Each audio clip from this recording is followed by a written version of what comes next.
حضرت آدم کی وفات کب اور کہاں ہوئی؟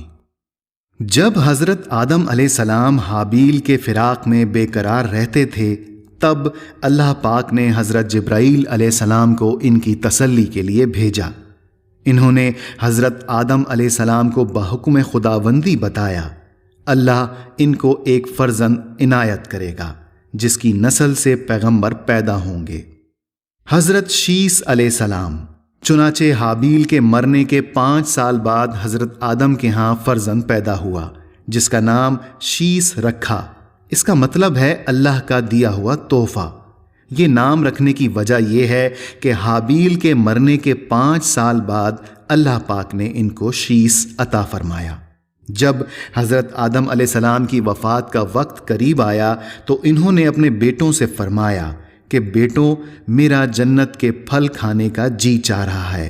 وہ تلاش کے لیے نکل گئے تو انہیں سامنے سے فرشتے آتے ہوئے ملے جن کے پاس حضرت آدم علیہ السلام کا کفن اور خوشبو تھی، اور ان کے پاس کلہاڑے اور ٹوکریاں بھی تھیں۔ انہوں نے کہا کہ آدم کے بیٹو، تمہیں کس چیز کی تلاش ہے؟ انہوں نے کہا، ہمارے والد بیمار ہیں اور جنت کے میوے کھانے کی خواہش رکھتے ہیں۔ فرشتوں نے کہا کہ واپس چلے جاؤ، تمہارے والد فوت ہونے والے ہیں۔ اور جب فرشتے حضرت آدم علیہ السلام کی روح قبض کرنے کے لیے آئے تو حوا علیہ السلام نے ان کو دیکھ کر پہچان لیا اور وہ حضرت آدم علیہ السلام سے چمٹ گئیں۔ حضرت آدم علیہ السلام نے فرمایا کہ مجھ سے الگ ہو جاؤ، پہلے بھی مجھے تمہارے ذریعے سے ہی مصیبت پہنچی تھی، مجھے میرے رب کے فرشتوں کا ساتھ دینے دو۔ فرشتوں نے ان کی روح قبض کی، کفن پہنایا، خوشبو لگائی، آپ کی قبر کھودی اور لحد تیار کی، اور انہوں نے حضرت آدم علیہ السلام کی نماز جنازہ ادا کی اور پھر انہیں قبر میں رکھ کر اوپر سے مٹی ڈال دی۔ پھر کہا کہ آدم کے بیٹو، تمہارے لیے یہی طریقہ ہے۔ بہوالا مسند احمد۔ حضرت آدم علیہ السلام کہاں دفن ہوئے، اس میں اختلاف ہے۔ مشہور ہے کہ انہیں ہندوستان قدیم یعنی سری لنکا میں دفن کیا گیا، اور ایک قول یہ بھی ہے کہ مکہ مکرمہ میں جبل ابی قیس میں دفن کیا گیا۔ یہ بھی کہتے ہیں کہ حضرت نوح علیہ السلام نے طوفان کے موقع پر حضرت آدم اور حضرت حوا کی میتوں کو ایک تابوت میں ڈال کر ایک کشتی میں رکھ لیا تھا، اور پھر طوفان کے بعد انہیں بیت المقدس میں دفن کیا۔ بہوالا تاریخ 13۔ حضرت آدم علیہ السلام نے اپنے بیٹوں کو وصیت کی کہ شیس علیہ السلام میرے قائم مقام رہیں گے، تم سب ان کی فرما برداری کرنا اور ان پر ایمان لانا۔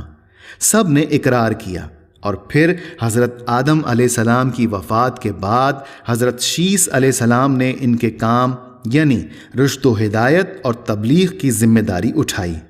حضرت شیس علیہ السلام کے زمانے میں بنی آدم 2 قسم کے تھے، کچھ وہ جو نیکی پر تھے اور کچھ قابیل کی اولاد کی تابع داری میں مشغول تھے۔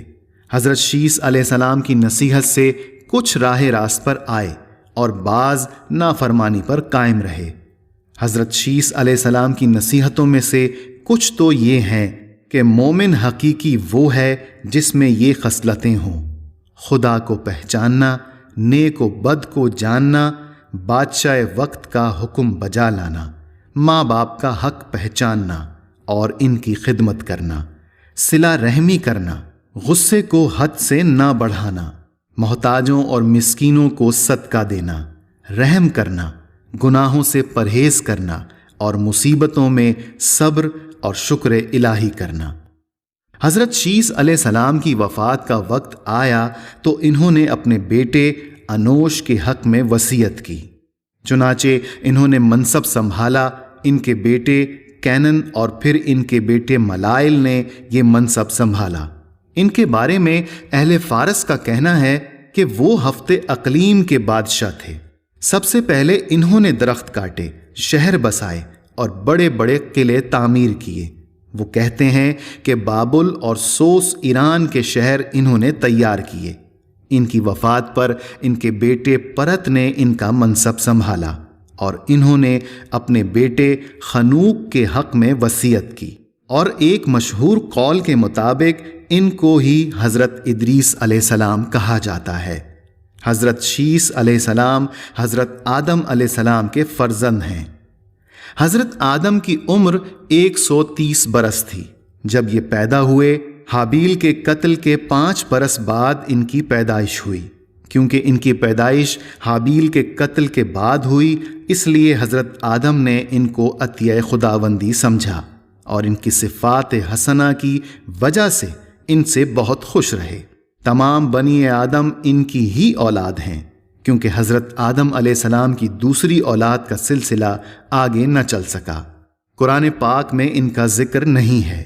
اللہ تعالیٰ رسول اللہ صلی اللہ علیہ وسلم سے ایک روایت میں فرماتے ہیں کہ اللہ نے اپنے پیغمبروں پر 100 صحیفے نازل کیے اور 4 کتابیں، اور ان صحیفوں میں سے 50 صحیفے حضرت شیس علیہ السلام پر نازل ہوئے، اور اس سے ان کی نبوت ثابت ہوتی ہے۔ حضرت آدم علیہ السلام کے بعد یہ دوسرے نبی تھے۔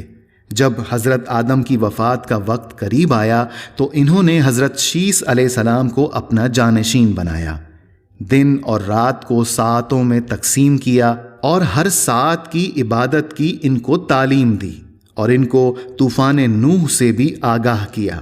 حضرت آدم نے ان کی نسل میں خیر و برکت کی دعائیں مانگیں۔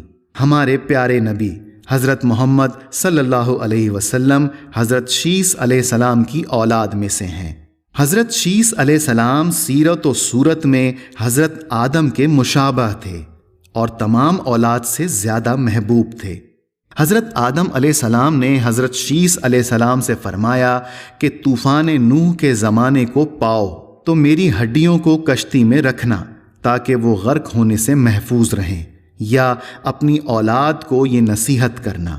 حضرت شیس علیہ السلام حضرت آدم سے احوال بہشت لذت کے ساتھ سنتے تھے اور آسمانی صحیفوں کا مضمون بھی دریافت کرتے تھے۔